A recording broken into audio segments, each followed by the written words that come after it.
почитувани граѓанки и граѓани, почитувани медиуми.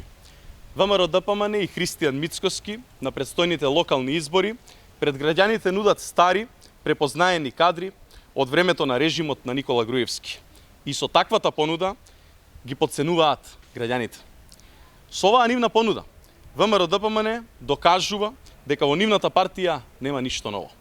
Кадри кои биле носители на државни функции, а сега Мицкоски ги представува како нови лица пред граѓаните.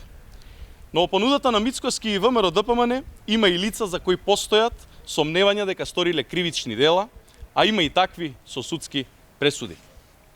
Во медиумите се појавија написи за сомнително минато на кандидатот за градоначалник во Газибаба, Бобан Стефковски. Мицкоски и ВМРО-ДПМН треба да одговорат дали е точно дека Стефковски во 2002 и во 2003 година во два наврати бил притворан заради неовластено производство на опојни дроги и психотропни супстанции. Истовремено, за кандидатката за градоначалник на општина Крушево, Билјана Проеска, во јавноста постојат документи според кои е осудувана во 2015 година на условна казна затвор заради фалсификување на исправа.